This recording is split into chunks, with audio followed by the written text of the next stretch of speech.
Mesdames et messieurs, bonjour, bienvenue à ceux qui rentrent de vacances. Et tout de suite, comme d'habitude, on regarde les prévisions météo d'Evelyne Delia qui nous annonce pour cet après-midi encore beaucoup de nuages et quelques gouttes du centre jusqu'à... Bonjour à toutes et à tous, on est dans un cadre un peu particulier pour une interview particulière et exceptionnelle. On est dans l'auditorium de TF1 avec une star de TF1, avec Jean-Pierre Pernaut. Une vieille star. Bonjour Jean-Pierre. Une ancienne.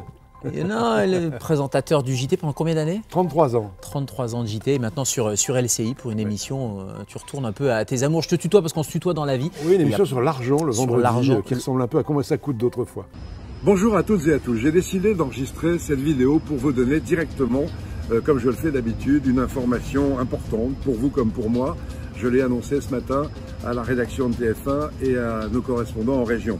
Pendant le confinement, vous vous en souvenez, vous avez plébiscité mon 13h à la maison et juste après, dans un sondage, vous avez même sacré, entre guillemets, personnalité télé préférée des Français. Les audiences du journal sont toujours aussi formidables. C'est un rendez-vous unique qu'on a tous les jours depuis 33 ans. 33 ans, rendez-vous compte, un tiers de siècle de passion, de fierté aussi. Mais j'ai décidé, et c'est ça l'information que je vais vous donner, de changer de rythme et de transmettre le flambeau du journal dès la fin de cette année. Quel que soit leur choix pour prendre le relais, je suis certain que Gilles Pélisson, le patron de TF1, et Thierry Tulier, le patron de l'information, auront à cœur de maintenir ce journal dans la même logique de proximité avec vous, avec les Français, avec les régions qu'on aime tant. Pour autant, je ne quitte ni ce métier, ni le groupe TF1, ni les liens qui m'attachent tellement à vous. Je peux déjà vous dire que je continuerai à animer d'une manière ou d'une autre nos belles opérations SOS Village et l'élection du plus beau marché de France notamment. On prépare un nouveau grand magazine sur les richesses infinies de notre terroir, un nouveau programme digital où je vous retrouverai régulièrement, comme dans une nouvelle émission qui me ressemblera sur LCI. Je vous en dirai plus dans quelques temps. Je vous retrouverai aussi de temps en temps, bien sûr, dans les opérations spéciales de TF1. Je sais que ma décision d'arrêter le 13h va surprendre pas mal d'entre vous. Je l'ai mûrement, très mûrement réfléchi. Le 13h et moi, c'est une aventure vraiment extraordinaire grâce à vous, grâce à votre confiance, à celle de vos parents et de vos grands-parents parfois depuis 33 ans. Donc c'est un virage que je vais prendre à la fin de l'année, je l'espère avec vous aussi. Mais d'ici là, attention, le 13h continue.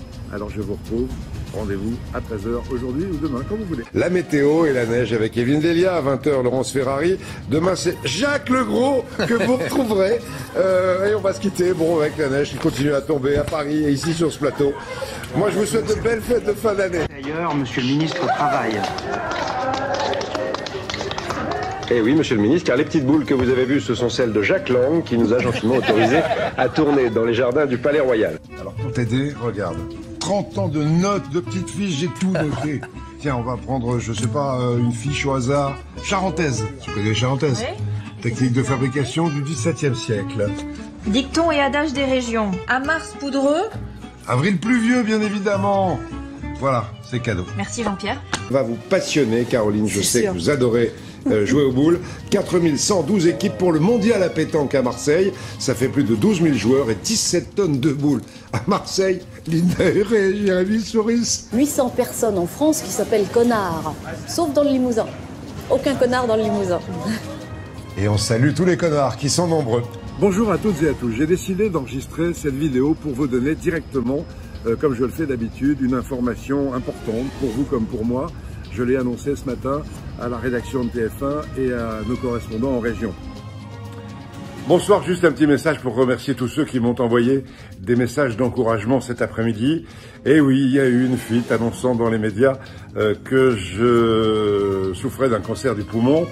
C'est vrai, j'ai appris cette maladie au mois de mai dernier. J'ai subi une première opération début juillet, un traitement qui continue depuis quelques semaines. J'attendais un petit peu pour en parler. Aujourd'hui, je suis très pris. Je n'ai pas pu accompagner Nathalie qui en a parlé chez Cyril Hanouna pour confirmer cette information. Et si j'en parle, d'abord, c'est parce qu'il ne faut pas avoir peur du cancer. J'en ai déjà eu un, la prostate, vous le savez. J'en ai parlé pour essayer d'améliorer la prévention. Même chose pour le poumon. J'ai cru que ça ne pouvait arriver qu'aux autres. Pendant des années et des années, on m'a dit d'arrêter de fumer. J'y ai pas cru, ben j'aurais dû arrêter.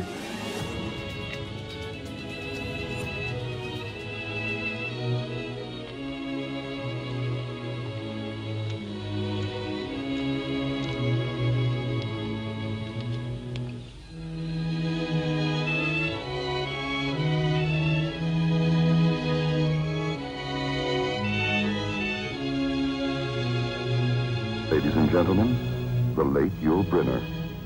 I really wanted to make a commercial when I discovered that I was that sick and my time was so limited. I wanted to make that commercial that says simply, now that I'm gone, I tell you, don't smoke.